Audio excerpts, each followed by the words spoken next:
तो पिछले वीडियो में हम लोगों ने सीखा था मेमोरी यूनिट।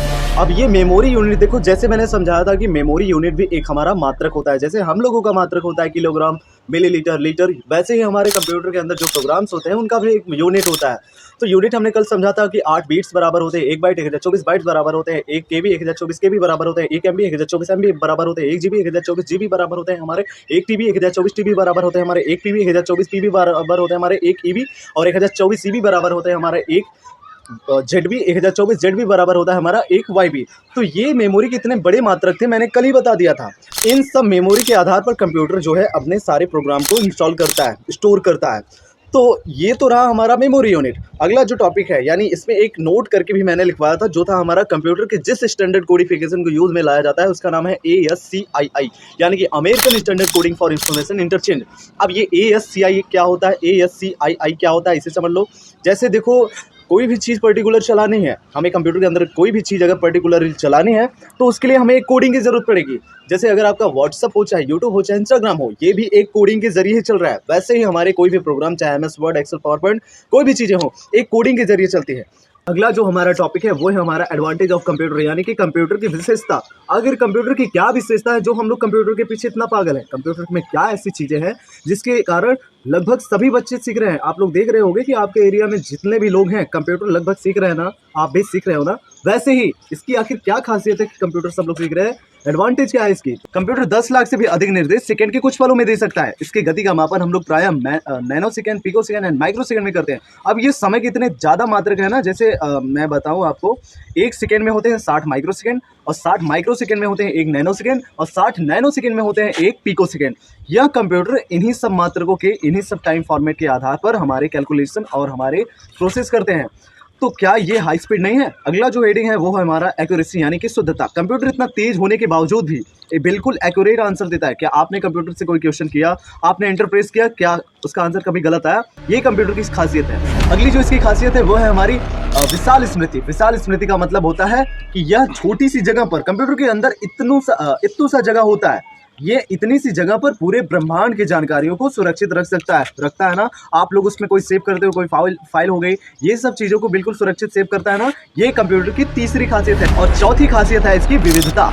कंप्यूटर प्राय विभिन्न प्रकार के क्षेत्रों में विभिन्न प्रकार के कार्यों को कर सकता है। अब आप लोग ये बताओ, कोई फील्ड यानी कोई क्षेत्र ऐसी बाकी है जहां पर कंप्यूटर का यूज ना होता हो? आप कॉलेज में जा रहे हो, कॉलेज में यूज होगा, स्कूल में जा रहे हो, स्कूल में यूज होगा। आप यहाँ तक कि कहीं अकाउंटिंग से रिलेटेड काम हो रहा है, किसी शॉपिंग मॉल में जाओ, वहां पर भी हमारे कंप्यूटर का काम होगा। कंप्यूटर लगभग सारे फील्ड में हमारे अवेलेबल है। अगला जो हमारा हेडिंग है वो है हमारा परिश्रमी।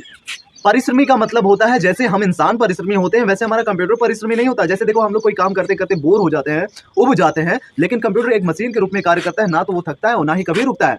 इसे अगर हम लोग पूरे 24 घंटे चलाएं तो ये हमारा कंप्यूटर रुकेगा नहीं। जैसे अगर मैं आप सबको बताऊं, शहरों में जो काम होता है पूरे 24 घंटे होते हैं। जैसे 3 पीरियड में काम होते हैं, 8-8 घंटे के 3 पीरियड में काम होते हैं। जैसे समझ लो कोई एम्प्लॉय गया, एक ही कंप्यूटर है, कोई एम्प्लॉय गया 8 घंटे काम किया, उसके बाद वो गया, फिर दूसरा जो व्यक्ति आया, दूसरा जो एम्प्लॉय आया, उसने भी 8 घंटे काम किए, 16 घंटे हो गए। उसके बाद तीसरा जो आया, तीसरे पीरियड में उसने भी 8 घंटे काम किए, टोटली 24 घंटे हो गए। तो 24 घंटे में 3 आदमी बदले, लेकिन कंप्यूटर नहीं बदला, वो वही कंप्यूटर है। कंप्यूटर ना ही कभी थकता है, ना ही कंप्यूटर कभी रुकता है। एक मशीन के रूप में कार्य करता है हमारा कंप्यूटर, इसलिए ना कभी थकता है, ना कभी रुकता है। तो अगला जो हमारा टॉपिक है वो है हमारा स्वचालित। स्वचालित का मतलब ये होता है, जैसे कंप्यूटर को अगर हम लोग कोई आदेश दे दे, निर्देश दे दे, तो वह बिना किसी मानवीय मदद के उसका क्वेश्चन का आंसर ढूंढ के निकाल देगा। जैसे अगर हम लोगों ने उससे कंप्यूटर पे बैठ के चैट जीपीटी से हमने कोई क्वेश्चन किया कि ये बताओ भारत के प्रधानमंत्री कौन है, भारत की करेंसी क्या है, इस प्रकार के जो सवाल है, कंप्यूटर ना हमसे दोबारा पूछेगा कि ये बताइए भैया, मैं स्टेट का बताऊं कि राज्य का बताऊं कि देश का बताऊं, किसका बताऊं? क्या कंप्यूटर हमसे कभी पूछता है? वो डायरेक्टली आंसर दे देता है ना, बिना हमारे किसी थ्रू के। प्लेन जा रहा था तो हम लोग प्लेन देख रहे थे। फिलहाल अगला जो टॉपिक है हमारा, आज वीडियो नहीं बन पाएगी, आज सिर्फ मस्ती हो रही है, वीडियो नहीं बन पाएगी, लेकिन मैं ट्राई कर रहा हूँ। भारत में कितने राज्य हैं? भारत के राज्य में कितने?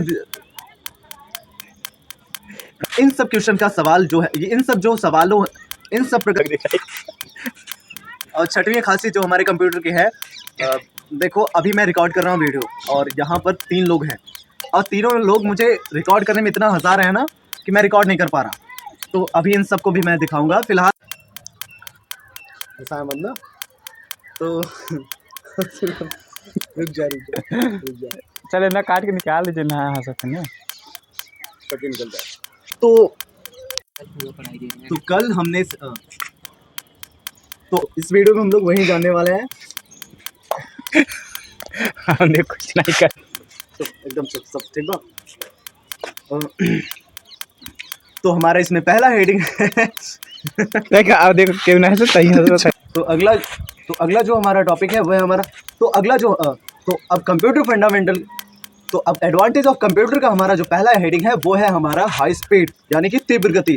कंप्यूटर 10 लाख से भी अधिक निर्देश दे सकता है। कंप्यूटर 10 लाख से भी अधिक निर्देश कंप्यूटर द्वारा किया गया गणना एकदम शुद्ध होता है। कंप्यूटर द्वारा किया गया गणना एकदम शुद्ध होता है।